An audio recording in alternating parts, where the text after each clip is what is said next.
There has to be some common sense. Yes, sir. They have the car stopped at 10th and Ranch Michael by there. We still don't know who pulled the trigger.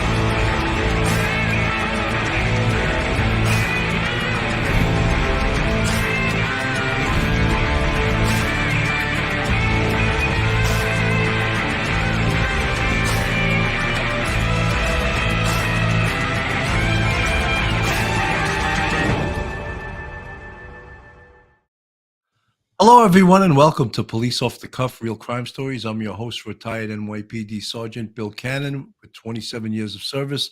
With me today, straight out of Brooklyn, retired NYPD Detective Phil Grimaldi. How you doing today, Phil? I'm doing pretty good, Billy. How about you? You know, good. There's been so much happenings in the last day or so with this case. It's really, there's so much information, yet there was a lot of information out there that wasn't forthcoming. And I think that had a lot to do with the fact that these police departments didn't seem to have like a press office. So much of the information coming out was second, third, fourth hand, and it wasn't always accurate. There's something called nationally called NIMS, and that stands for National Information Management System. National Incident Management System. And all of these departments are supposed to use that when there's a major incident. However, I don't think it was used. As a result, we were getting information that was old and not accurate. And I don't know if all the different police departments were in fact on the same page. So just to give a little bit of recap, we all know what happened yesterday at about 4:30 in the afternoon. And we'll go into more of the information of how the information became available.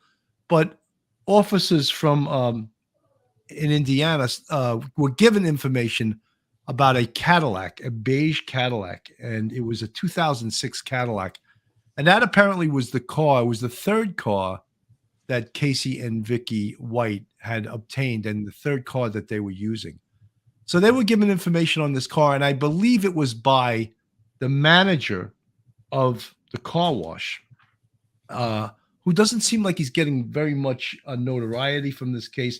His name is James Stinson, and he gave them a lot of great information. In fact, he's the one that produced the photographs early on of Casey White standing in the bay of that car wash, clearly with the tattoos like a sleeve on his right arm, the big ears, and we had no doubt that that was him. So this information it brought the federal marshals to this area, the local police were brought to this area, and it resulted them in picking out that Cadillac in the parking lot of what used to be a Motel 6. They haven't even told us what the name of that motel is now. It used to be a Motel 6. And it turns out they left the light on, Bill. Yeah, they probably did leave the light. We kept saying that, Yeah, it's funny. But what it turned out that they had booked a room there for 14 days. Right. Now, whether they paid all cash or whether they used a credit card with a different name on it, that information isn't clear either. I'm used to, in these major investigations, I'm used to the NYPD. In fact, I used to write these reports for the police commissioner, and that would be used to debrief the press. So I'm used to times, places, locations, names, all super accurate. But the information in this case wasn't forthcoming in that way. And whether the law enforcement was holding it back, I assume they were holding some of it back, but it turns out, all right, so let's just get cut to the chase. So they see Casey and Vicki walking to this 2006 Cadillac. She gets in the driver's side, he gets in the passenger side, and they begin. This was about 4:30 yesterday afternoon. They begin to follow the car. At some point, it becomes a pursuit. Now, it was clear that these fugitive enforcement guys, they were all driving these Dodge Ram pickup trucks. There's no way that they were going to take this down gently. They had these big bumpers on the front, and no doubt they T-boned the 2006 Cadillac, flipped it over, and which, thank God they did that, because I think those actions avoided a shootout. And we learned later that they had 4 handguns in that car and an AR-15. And Casey White did make a statement saying, "We were going to shoot it out with you." Whether that's true or not. Do we know? Because I just wasn't sure. Do we know if she was driving the car when they were struck by the marshals? Yes, she was absolutely driving the car. Okay. So we know that they struck the car. She apparently was also She was on on the 911. phone, yeah, with 911 again. So it shows that they had phones. Did they have boost phones? They didn't. We didn't have any information on that. She was on the phone with 911. So she said, I have my finger on the trigger of a gun. It's against my head. And boom, she shot and killed herself. And that information didn't come out immediately. Folks in the chat are wondering, oh, did Casey shoot her? From the information we have and the information that he gave to police, and no way would they just go by his testimony since she is a criminal. Yeah, of course. But there's forensic evidence that, that could be stippling against her head, gunshot residue, tattooing, a blowback inside the weapon. All of that will be proven in the autopsy that she, in fact, did commit suicide, if that is, in fact, what occurred. Don't forget too, Billy, there could have been a close enough pursuit that they could have actually observed. I mean, she was, the 911 call hasn't been released. However, they did state that she was threatening to shoot herself, that she had her finger on the trigger. So maybe at the impact, she shot herself. It could have been observed by the marshals. They could have been in close enough proximity to actually see it. However, when they did extract him from the vehicle, he did make the statement, Casey White, he did say, save my wife. She shot herself. I didn't do it. He made some type of a statement. I don't know if that's the exact wording, but that's the gist of it. So he referred to her as his wife. We don't know if they had been married somewhere along the way, or maybe this was part of the delusional fantasy that they were both living, that he felt that she was like a wife to him. But I'm sure we're going to find out all of those details down the line. It's very unfortunate that, we were calling for the safe return of both of these individuals. I'm very happy that no civilians were injured, no law enforcement were injured. But it seems like the marshals took a very strong approach to this, and rightfully so, because when they did extract him from the car and they did some interview of Casey, he did indicate that they had 4 handguns, 4 9mm handguns. They had an AR-15 with them in the vehicle, and he did indicate that had they come to a blockade, they would have shot it out with police. So again, they took a very aggressive approach to this situation, which by all means, that's what it called for. Unfortunately, she lost her life by what they're calling a self-inflicted gunshot wound. There's going to be follow-up, I'm sure. Like Billy said, all the things he talked about, the blowback inside the firearm, the gunshot residue, whether it's on her hands or not, and all of the other factors that come into play with a self-inflicted gunshot wound. So we're going to get some firm answers on that. I think they feel pretty firmly confident that they came out with that in the press conference. So I don't think there's going to be a whole lot of question about that. Right away, everybody's going to jump to the conclusion, well, maybe he shot her. What did he have to lose at this point if he shoots her? What was she going to say that he needed to shut her up about? That was he going to say that he was kidnapped? So it's really not relative, I don't think, at this point. But I think all the evidence is going to really point towards the fact that she shot herself. Jackie at Happy with a Twist Acrylic Pause Plus. I love that screen name. Yeah. Gruesome questions, my apology, but is it on the dispatcher call of her pulling the trigger? Well, some folks had asked in the chat, if she was on with 911, she may have just almost been trying to get through 911 to talk to the police, like to back off or whatever. That may have been her reason for calling 911, tell them we have guns or tell them whatever, have them to back off. But the U.S. Marshals don't back off.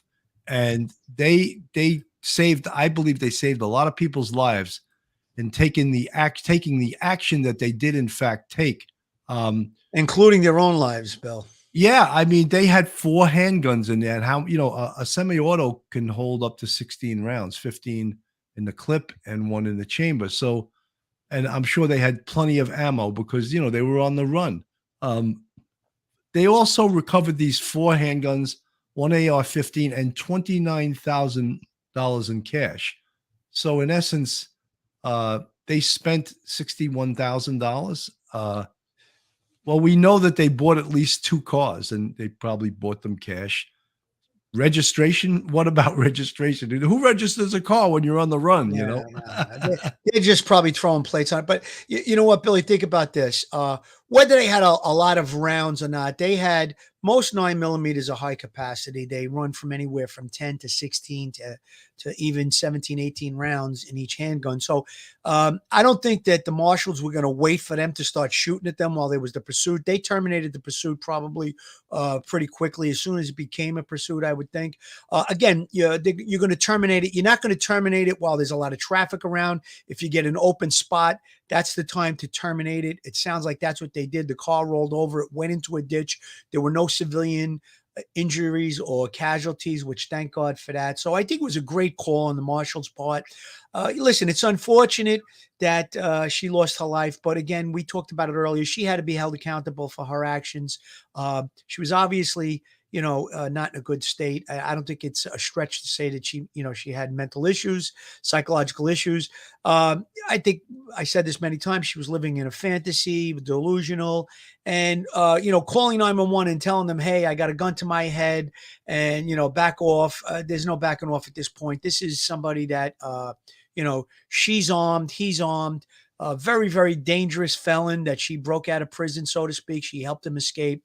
And there was not going to be any negotiation at that point. They needed to terminate it. The only thing that she could have did was call and say, give me instructions on how to surrender. She didn't do that. And unfortunately, whether it was self-inflicted or not, she lost a life. Cindy's Weifel, did his head get grazed by the bullet coming out the other side of her head? I heard that on the news channel. Well, I have doubts with that because if she was right-handed and put the gun to the right side of her head, the bullet would have went out the window side and it wouldn't have went the other. It would have to have been the other way. And if you're right-handed and you shoot yourself in the head, you're going to put the gun to the right side of your head. So I don't know if that's never been confirmed. He didn't seem like he did go to the hospital, but you got to realize the car was rammed and it flipped over. So you would get— He was banged around. Yeah, they said he had some injuries from the accident. I didn't hear what Cindy put up on the chat, that it was a graze wound. It could be. It's possible, I guess. But at this point, I don't think it's confirmed one way or the other. No, they've been very closed-mouthed with a lot of the information that they've put out there. So we don't have anything confirmed at this point. A New York State FOIL order. He can say he had no idea that she was taking him out that day. There was no evidence that shows otherwise. By her killing herself or him killing her, he can claim that he went. Some New York State FOIL order. It doesn't matter. He was already doing 75 years. Yeah. Now he's facing a murder charge plus all of these charges. This guy's never going to see the light of day. I mean, I get a laugh at all these news reporters saying, when are they bringing him back to Lauderdale, Alabama? Like, take it easy, dude. There's no rush. This guy's got 75 years before he even has to be concerned about, he's never getting parole. I mean, what is the rush? What is people want to hear all of this rushing? Billy, don't forget too. Now, if that was going to be the case where he's going to try and make that claim, well, for 10 days they were on the run. Did she have him at gunpoint for the whole 10 days? He wasn't able to escape. He was walking around that car wash pretty free, and then she came with the Cadillac and picked him up. So we know that really is not going to be any kind of a defense. That's a laughable story or a defense in this whole situation. And you talked about the owner of the car wash. We really have to credit that gentleman with putting in the tip that made this whole thing come together. And at the end of his interview that we saw, that you and I both looked at, I think it was Brian Hinton, he said, see something, say something. 100%. That guy deserves some type of a proclamation. I hope that there's— I think he should get the cash reward. I don't know why. First of all, it's not the decision of the officers on the scene. I would think that's a political decision. Someone will say, oh, look at the information. The police, of course, will have to write him up and say how valuable the information was that he gave them, which led to blah, blah, blah, blah, blah. But it seems like a lot of the credit the local police seem to be swallowing up. And I think that they didn't get any of the credit without this guy. If this guy didn't give them that information, I don't think they would have had it. But it seems— let me play a little bit of the press conference. He gave them the Cadillac, which no one really knew about the Cadillac. And I think that was of the utmost importance. And let's face it, had they been a dime dropped on them and they were in a hotel, the police come through the door, there might have been a wild shootout. I think this was the best case scenario that could have played out in this situation. Absolutely. We were fortunate to have cooperation from law enforcement from Alabama, Mississippi, our U.S. Marshal Task Force, which is comprised of members of the Sheriff's Office, the Indiana State Police, and the Evansville Police Department, and the U.S. Marshal Service. Because of all the resources, we received a lot of tips.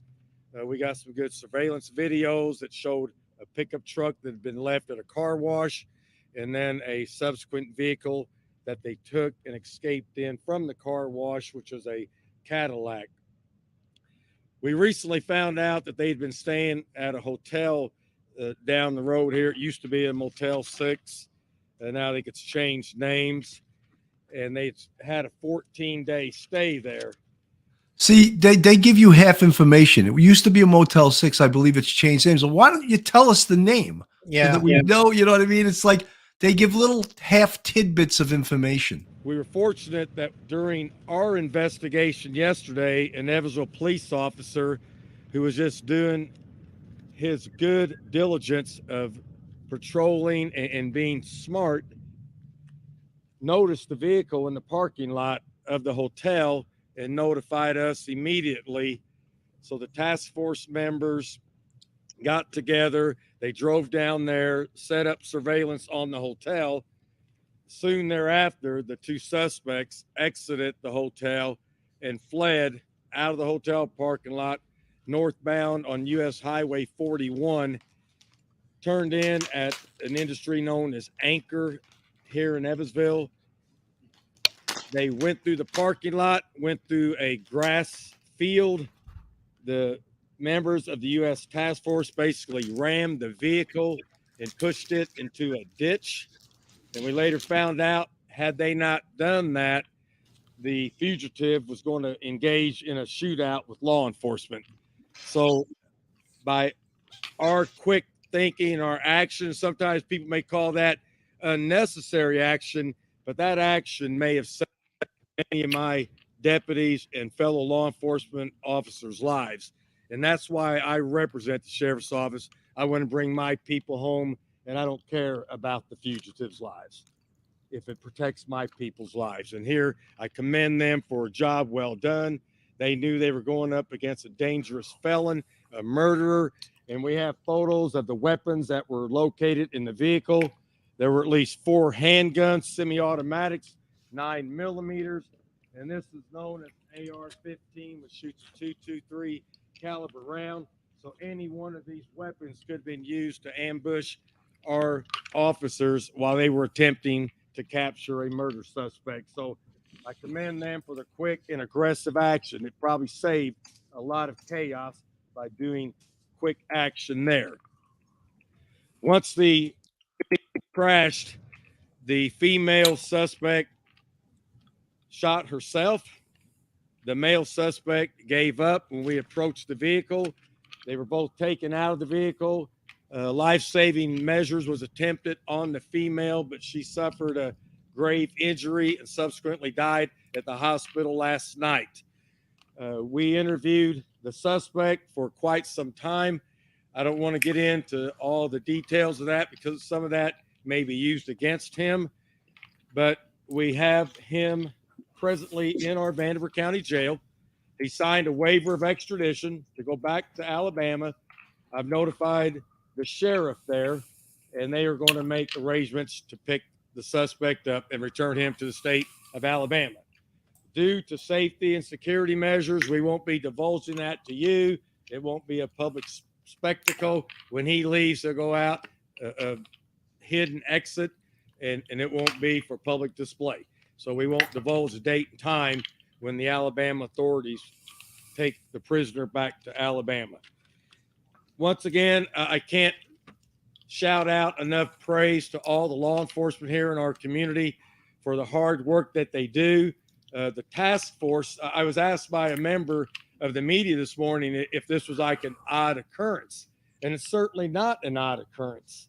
We arrest dangerous felon subjects every single week. We've been involved in multiple shootings in this community. We've shot people, we've been shot at. So this is law enforcement. This is today's law enforcement. It's a very dangerous occupation. So I hope the public realizes what we do is dangerous, and we have to take actions to protect ourselves. So each and every one of these fine men and women go home to their family and their loved ones, and we don't let the criminal win the war. So I appreciate you being here. That pretty well wraps up what I have to say. We have multiple members here. If anybody wants to add to what I said, you're welcome to do that. If anybody has questions they want to ask off this, go ahead. Yes, sir.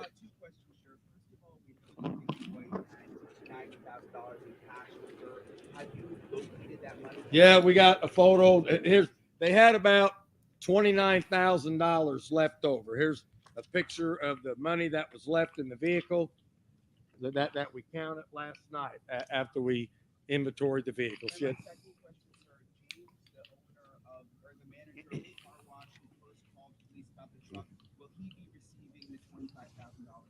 No, I don't know anything about the reward money personally.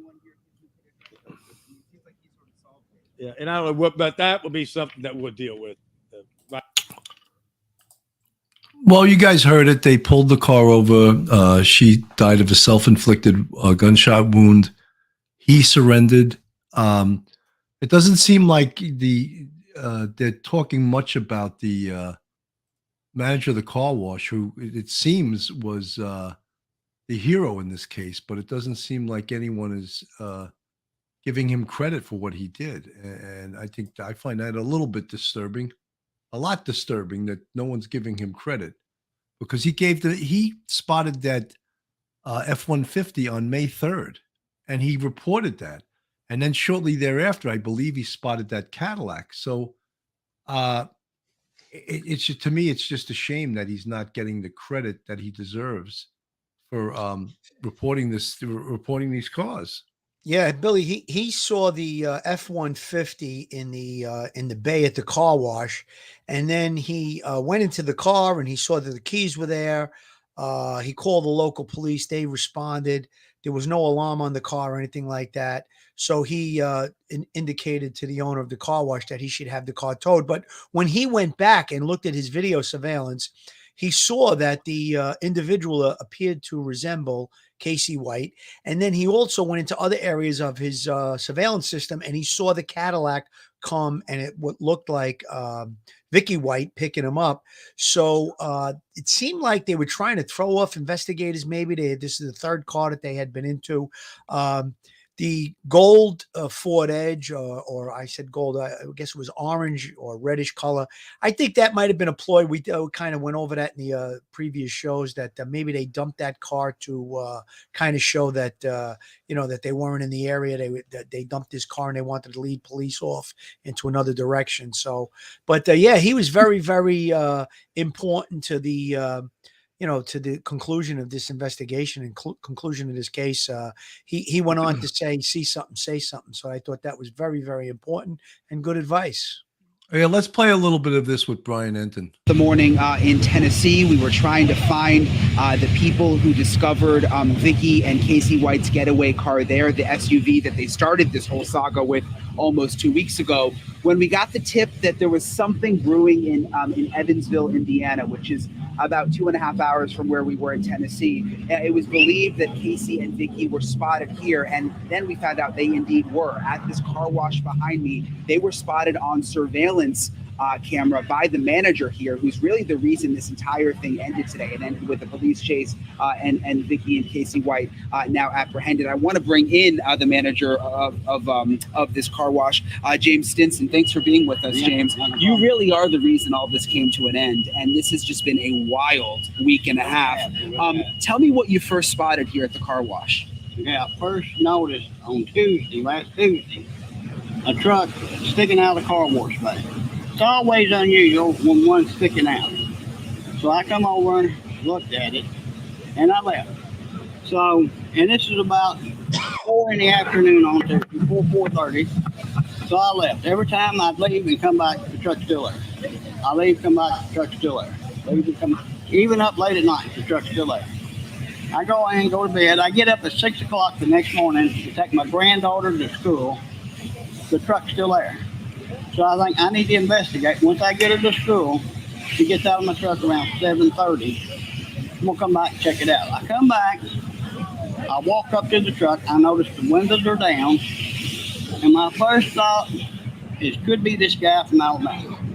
He might be in there asleep, passed out, suicide, whatever. I'm kind of nervous about it. So I looked over in the truck. Nobody's in it. I opened the door.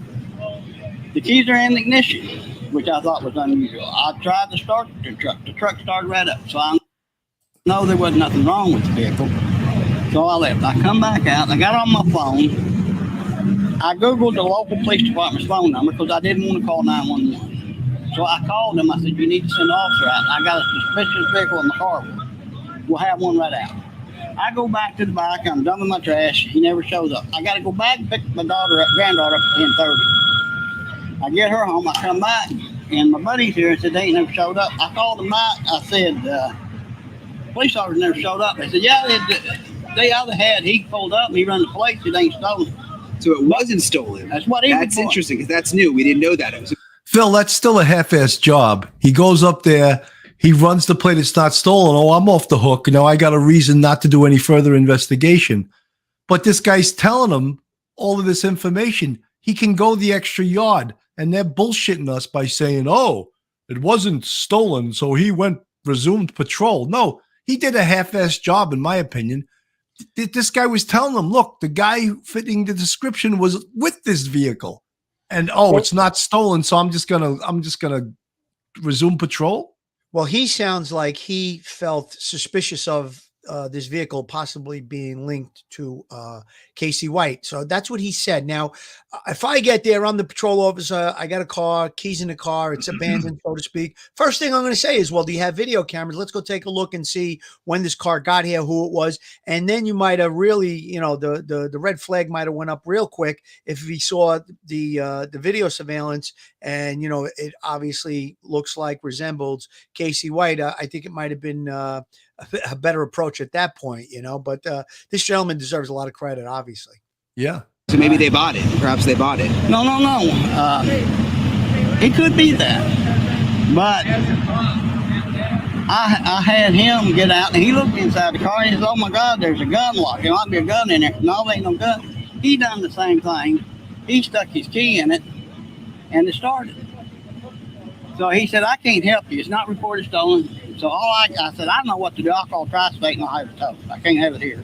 So I called Tri-State. They come after it. Yesterday at 8 o'clock in the evening, the U.S. Marshal called me from Alabama. And they asked me, said, did you have a car towed from your car wash? I said, yes, I did. And I said, it's got to do with that guy from Alabama. He said, yeah, we're pretty sure it is. And I said, where do you have it towed to? He said, Tri-State. And he said it was reported stolen. Phil, it seemed everything is on tape delay. Everything is half-ass information. There's no solid information. So how did they find out about this car? He reported to the police. Did the local police notify the marshals thinking maybe we better cover our ass in case this is that car? Yeah, it's possible. And then don't forget, too, the marshals were hot on the trail of these two. Perhaps there was some indication through where they purchased the car that they may have given it up. But it sounded like when he got the call from the marshals, they already knew that the car was linked to them. I don't think they were asking. It's more like they were telling. They wanted to know where the car was towed to. So, again, we don't know what the inside the case folder would read, what information they had. Maybe the person that sold them the car, saw it on the news. I've asked a few people about this. A few people heard about it. A few people didn't, even though it was all over the media, obviously. But sometimes people aren't paying attention. They're busy with their lives. So maybe the person that sold them the car gave up the information. But from what he just said, it does sound like they had the information when they made the call to him that they felt that the car was linked to Casey and Vicki. And you spoke. And what I said, and I told him, I said, that police officer told me it wasn't reported stolen. I said, what I'm thinking, they stumbled up on the car with the keys in it, so they just stopped out and took it. They probably don't even know it's gone yet. And that U.S. Marshal said, you're exactly right. That's exactly what happened. And you went back and looked at the surveillance video. You saw Casey and Vicki. You showed me the video earlier of Casey White by the truck in the vehicle bay. But you apparently, do you also have video of Vicki? I've got video of a woman in a car, a short woman. You can't make out who it is. So that's that famous picture there. And if I roll it a little bit closer, you can see his full sleeve of tattoos, of course, which is what was so identifiable. How does it feel to know that you're the one who brought an end to all of this? I don't know if I'm the one that brought an end to that. I'm not. I'm glad it's over and nobody got hurt. That's what I'm thinking. Well, thank you, James. Thank you again. Thanks for It's your good time. to talk with you. You heard from James. Rutabaga basically spotted the truck, went back and looked at the surveillance video, realized that it was Casey and Vicki White, called U.S. Marshals, and that is how this whole thing got started here in Evansville, Indiana. We've confirmed with authorities that they've now been apprehended. Casey White is in good condition. He will eventually be extradited back to Alabama on charges. Vicki White is suffering from a self-inflicted gunshot wound. We believe she shot herself at some point during the car chase. We're told she is not in good health, and she is at the hospital right now. Rutabaga. All right.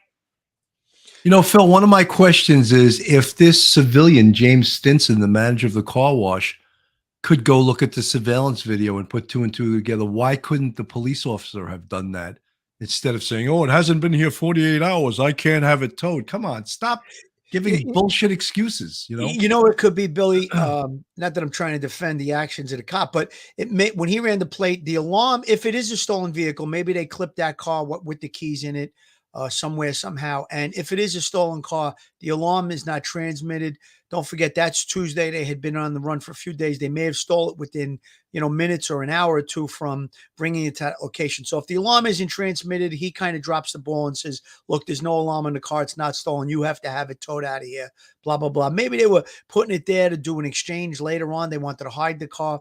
God only knows. It might have been a backup plan, but it does sound like the marshal seemed pretty certain that that vehicle was tied to them when he made the call to that gentleman that owns the car wash. Yeah, but Phil, the vehicle was never stolen. They bought that vehicle. I mean, it was probably a fugazi. Is that established? That's established. Yes, they bought that vehicle. It was never gonna be reported stolen. Okay. So Okay. you So can't hang your hat on that. That's why you're called the police and you're supposed to do Yeah. investigations.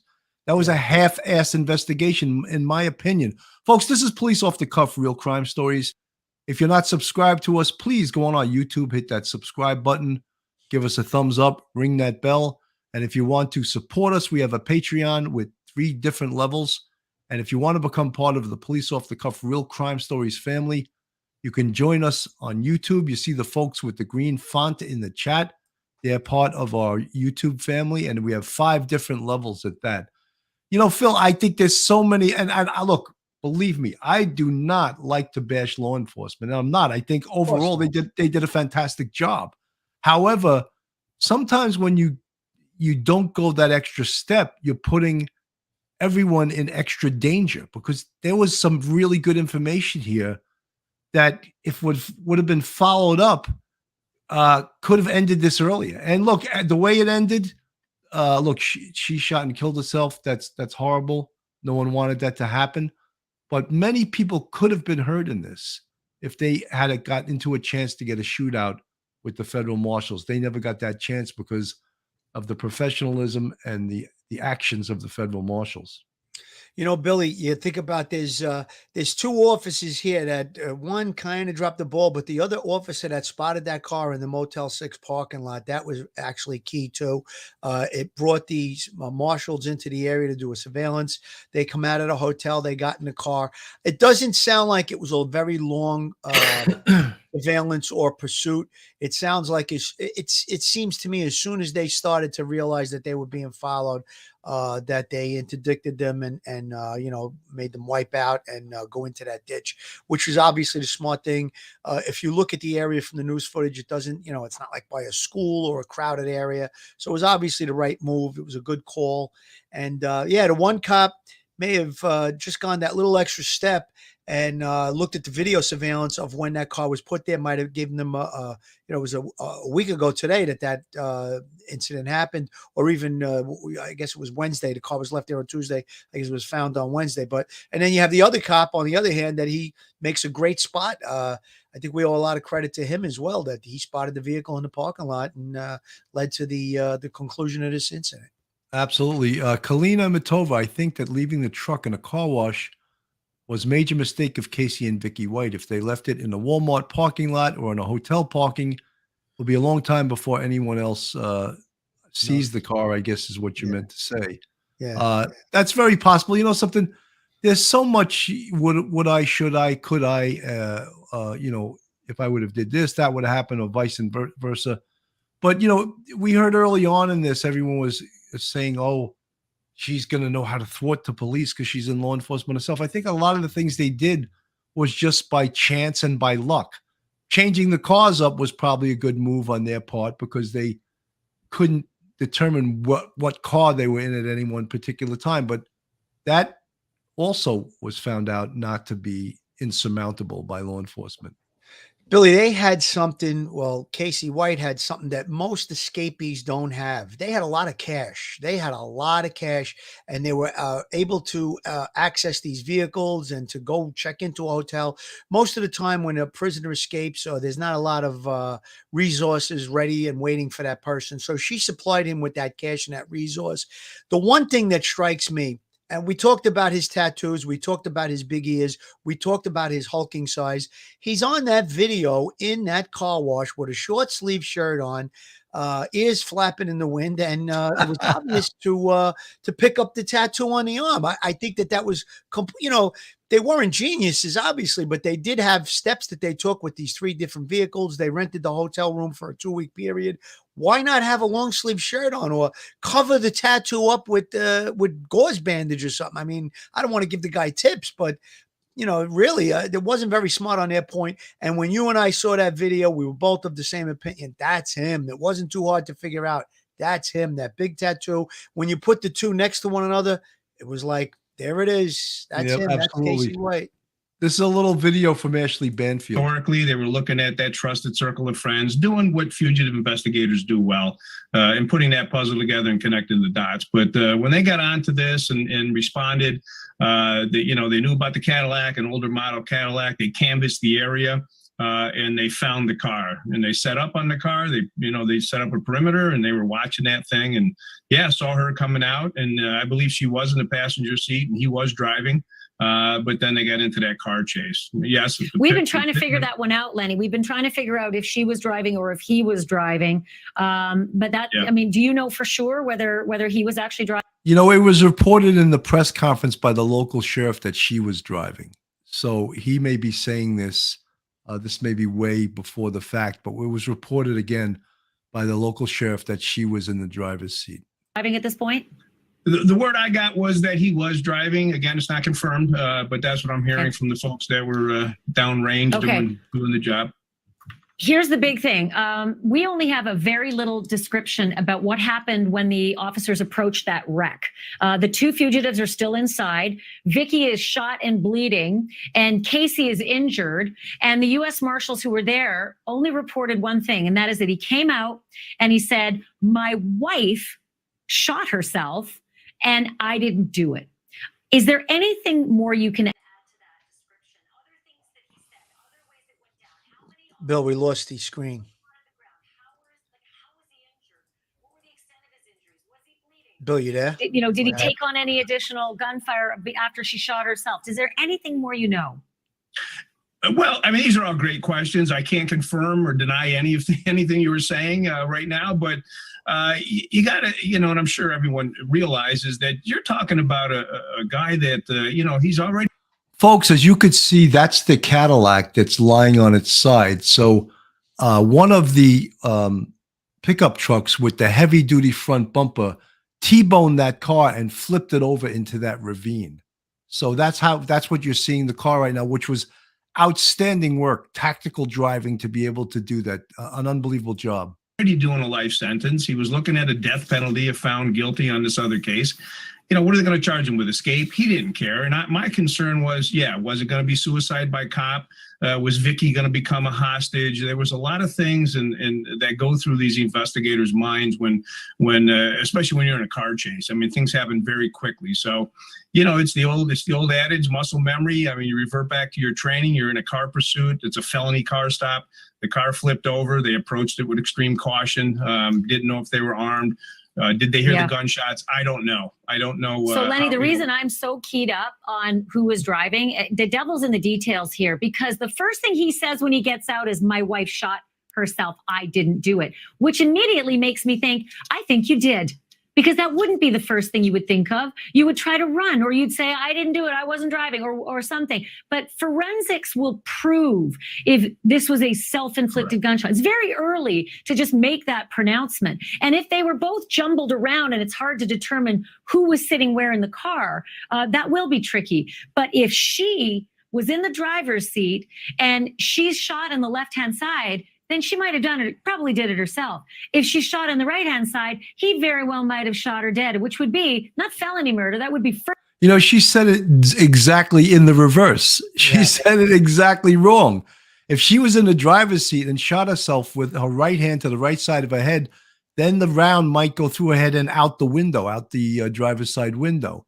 If she was sitting in the passenger seat and shot herself, and then possibly he could have been grazed. But we were told by the local sheriff that she was driving. Now, look, if this information comes to be incorrect later on, but that's what we were told. We can only go with the information we're told.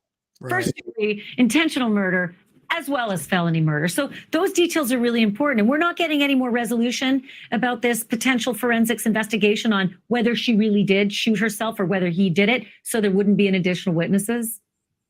They're going to have answers to all those questions, Ashley. I mean, you know, what do they say? A dead man tells no tales. I mean, you know, she probably would have gave up the candy store once she was interviewed, and historically what they did, how they got out, what they planned, what their plan was. I mean, she obviously orchestrated everything. Plan didn't quite work out the way she wanted it to, but you know, what were they thinking? Where were they going? What were they doing? You know, they ended up a couple hundred miles north of the jail, ditched one car, had mechanical problems, stole another car, and then they end up in this Cadillac. So, hey, my hat's off to James. James did a great job, and you know, the public remained vigilant, and that was important. And you guys too. I mean, social media was fired up. It was great. I think, you know, they were on TV a lot, and that helps. And you know, video surveillance nowadays helps a lot too. Lenny DePaul, thank you so much for your help tonight. And you know, Lenny just alluded to it. A lot of questions that we would have had for Vicki White. So Phil, there is of course still lots of questions that aren't answered because, first of all, this afternoon was the autopsy. So the pathologist and probably the investigators know the answers to these questions right now. However, we do not. And it was, as I said to our folks in the chat, our folks listening, it was reported that she was driving. Now, if they changed that, it's news to us. But that's what was reported to the sheriff on the scene, that she was driving and he was in the passenger seat. It would make sense that he might be in the passenger seat since he's the guy who said he was going to go down in a blaze of glory. Well, don't forget too, Billy, he probably doesn't have a driver's license handy, and the chances of her, if they were to get pulled over, you know, to show a driver's license and you know, maybe a ticket's written or whatever, I think that would be a more likely scenario for them. I don't think he wants to be driving too much, but again, there's a lot to be done here. Where were they going? What did they do for the 10 days that they were out, and that hotel room that they were in? I want to go in that hotel room and take it apart and find out, how are they getting food? Were they aided in this escape? You know what I mean? There might be other people that were involved in this that need to be brought to justice. That's another thing that has to be looked at. Who else was in on this? Was it just Vicki White and Casey White, or were there other people aiding them? We also say in any investigation, people think, like in a homicide case, you make the arrest. Oh, it's over. No, it's just begun. Now you got to put the case together. You got to cross the T's, dot the I's. You got to get all the truth out. There's nothing that you left unturned. Maiden 86 in the chat says she was driving according to the radio chatter. So again, and I think the local sheriff also said that she was driving. Jody H, I wonder if any of the guns were purchased illegally or if she had them all from before. I think that they were her guns. Yeah, it sounds like, I don't think it's a difficult thing for a correctional officer with her time on the job to you know, attain guns like that. I don't know what the gun laws are in Alabama, but yeah, they're probably legitimate guns. But you know, there's a lot of work to be done here, Billy, because why did they pop out in the middle of the day? You would think if they were really going to be methodical about, you know, trying to stay on the lam, they'd be making movements at night, not during the day, unless they wanted to try and blend in, maybe, or they were just leaving because they thought that the heat was on and they were gonna, go to another location. But all of those questions will probably be answered in the days moving forward. I'm sure the investigators. Well, Phil, there's someone in the chat that says I'm notorious for giving bad info. It's called Hotel 41. Gee, dude, that's so important. Motel 6 or Hotel 41. I don't think they said that till much later in the investigation. If you watch the press conference, the chief sheriff there said it used to be a Motel 6. He never said what the name of it was. So that must have been said in some other report. Sorry you're so upset by that, Jimmy Tin Lynn Mass. Hey, listen, sometimes when these things are liquid, we might, slip up a little bit here and there. But for the most part, we try to stay to the facts. And if something's reported by one of the major news outlets, we'll go with it because it's kind of unconfirmed. But if they're reporting it or several news outlets are reporting stuff, we try to, put that out there. And then a lot of times we'll put it out with caution too. We get text messages during live broadcasts sometimes about different things related to the case that we're profiling. And, we'll be cautious about saying those things. But again, it's Motel 41. It used to be Motel 6. But when I watched that press conference, I didn't hear it either, Billy. So he did say it used to be a Motel 6, and he said that they changed the name. Well, Phil, as you know, most of accurate information in these cases comes from the police, but they didn't have any time to get this information out. So people just, it goes out there haphazardly. It's almost like playing telephone. Phil, let's take a quick commercial break here. Joe Murray, attorney at law. Have you found yourself in a jam? Are you in need of legal counsel in the New York area? Do you need a victim's advocate? Well, Joe Murray is your man. He's not only an experienced trial attorney, he's also a retired 15-year member of the NYPD. He literally knows both sides of the fence. His website is jmurray-law.com. His telephone number is 646-838-1702, or you could email Joe at jmurray-law.com. Looking for a vacation oasis? The Comfort Inn Oceanside in sunny Deerfield Beach, Florida has you covered. Take a dip in the outdoor heated pool with a water slide for the kids. Have a cocktail poolside or relax in the Oasis Courtyard Lounge. Just a short walk to the best restaurants and the Deerfield Beach International Fishing Pier. Soak up the sun, swim in the pristine blue ocean, or stroll along the famous beach. Maybe enjoy a sunset from a beachside restaurant. Guests enjoy a complimentary breakfast and fresh brewed coffee 24/7. If you mention Police Off the Cuff at booking, you'll receive a 20% discount. That's at booking, a 20% discount. So book your stay today by calling 954-428-0650. John Beatty Law, www.jbeattylaw.com. John Beatty is a renowned personal injury attorney. He's also retired as a decorated NYPD sergeant.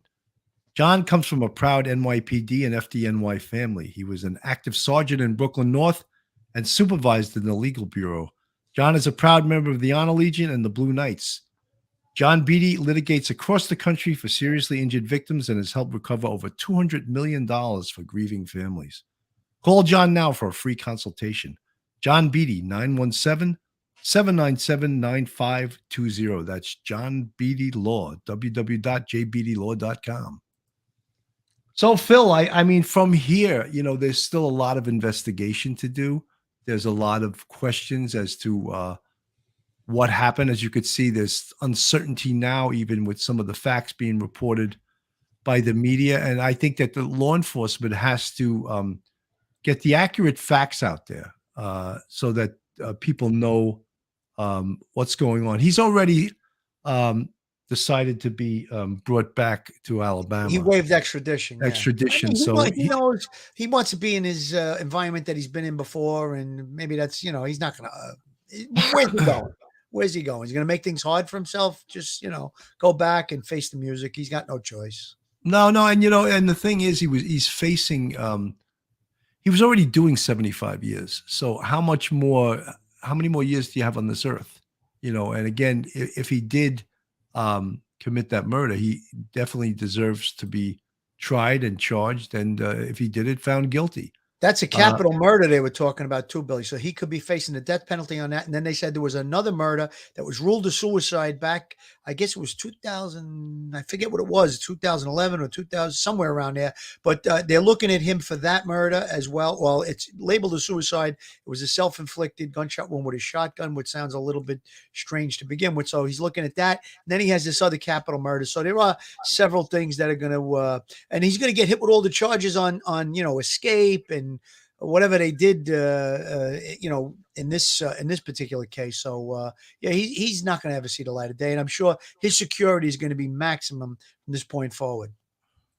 Made in '86. I like that joke. The difference between Motel 41 and Motel 6 is $35. I like that. Made in I like 86. that too. I don't like to lose our sense of humor here, and that's pretty funny. Yeah, I never knew that Motel 6 had a stellar reputation as a high-end hotel. That's for sure. It's very coincidental how we were kidding around about Motel 6, and there you go. It was a Motel 6, But yeah, Tracy Laster, they bought the F-150 and the Cadillac, and I will say, I think early on there was a Ford F-150 stolen in Tennessee that was near where they dumped that Ford. Right. And we had made the connection that we thought that was, and we were wrong, that was the car that they were driving. However, it turns out that the Ford F-150 that they had in fact purchased it. I guess that's Southern car purchase. Just buy the car, use the person that owns the car's plates, no insurance, no registration, just drive it off the lot.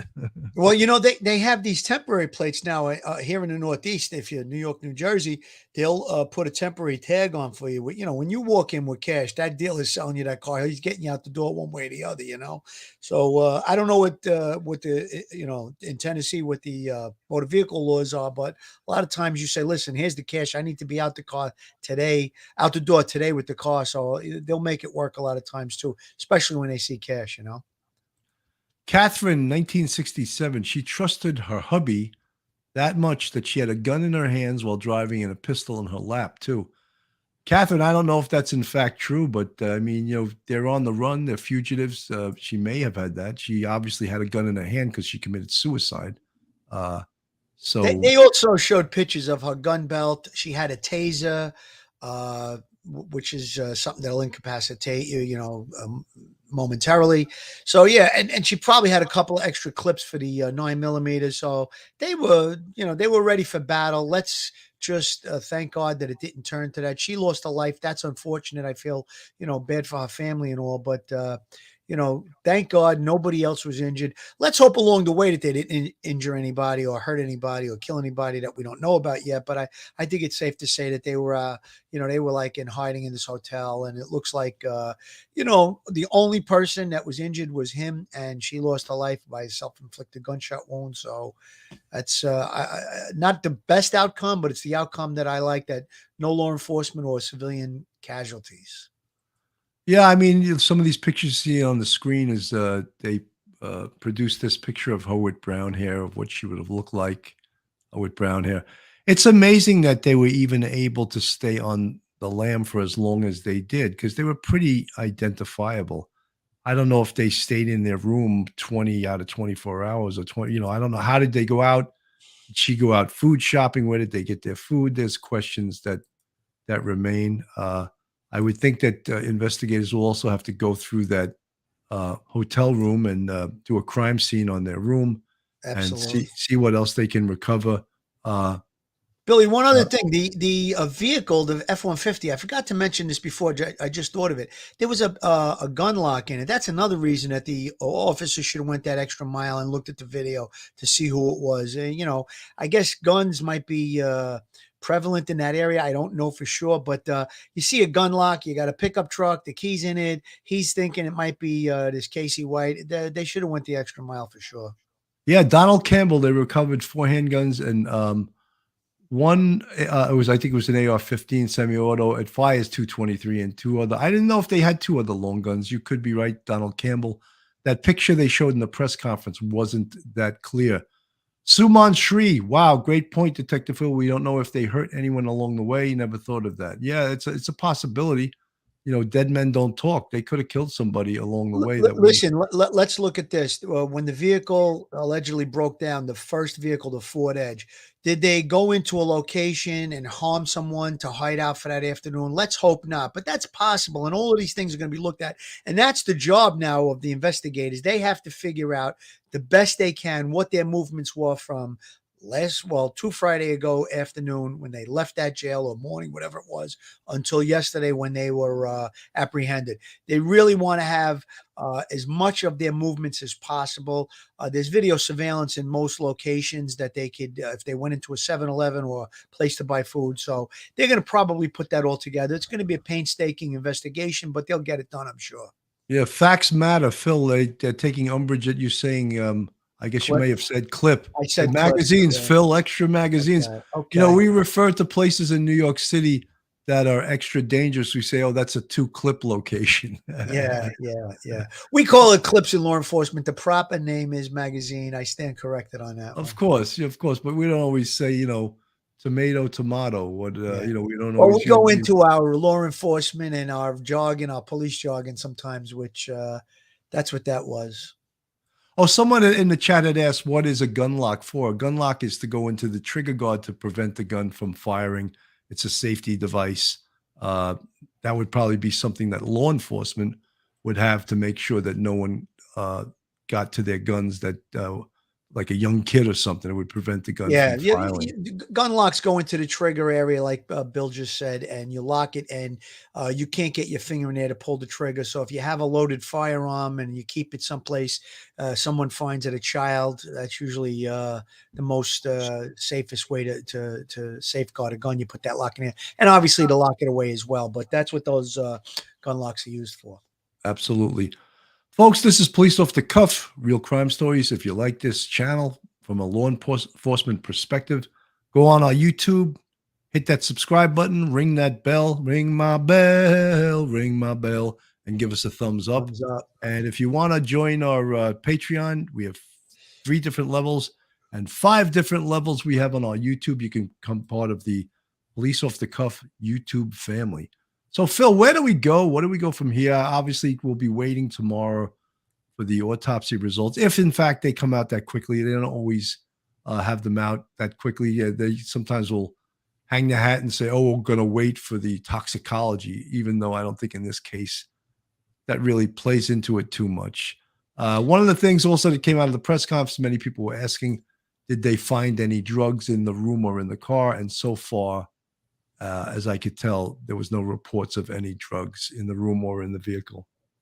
Yeah, going forward, I'm sure that we're going to need a cause of death and a manner of death from the medical examiner's office.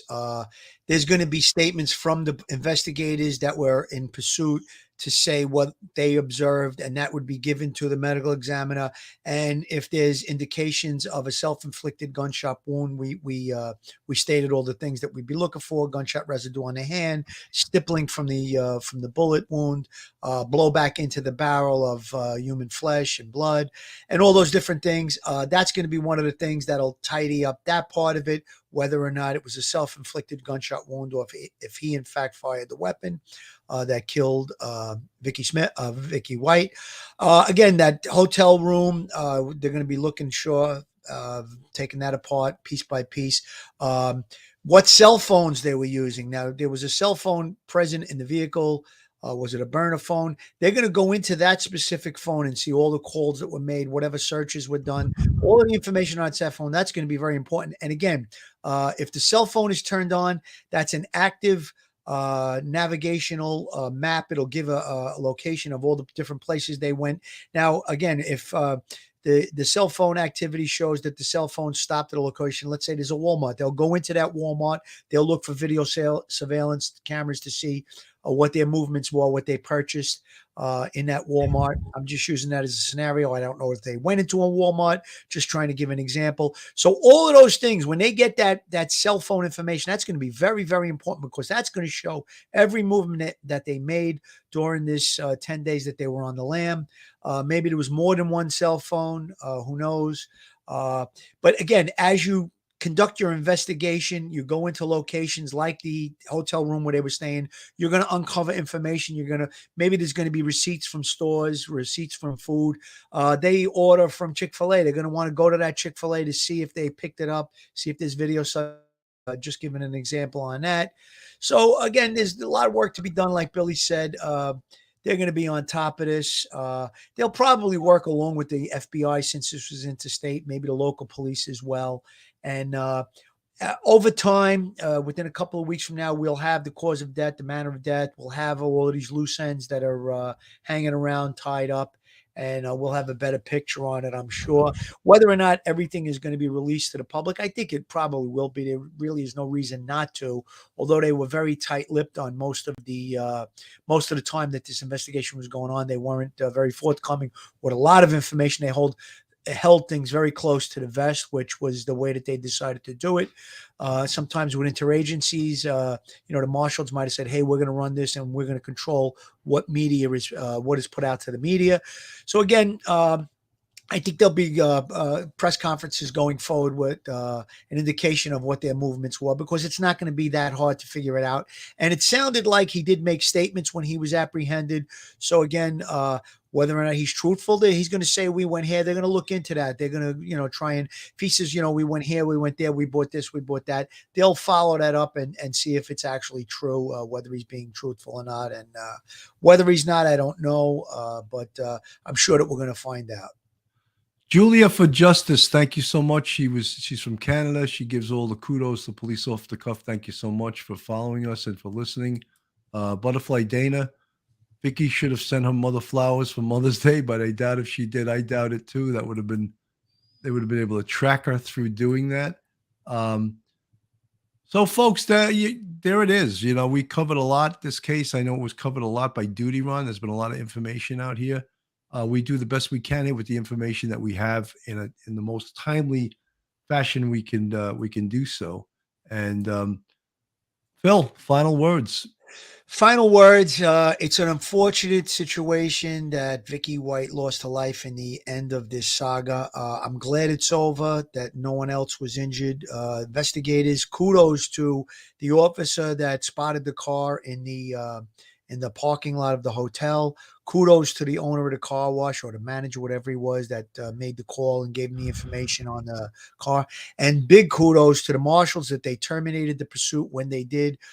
They threw them for a loop. They may have been ready to shoot it out, but I think when the car crashed and flipped, they may have been disoriented for that couple of quick seconds that they were able to get the jump on them. She may have shot herself, but he was still, he's armed and dangerous, obviously. But I think that it all turned out the best. It could have been better if she had not shot herself. But again, just happy that no innocent lives were taken in this mess.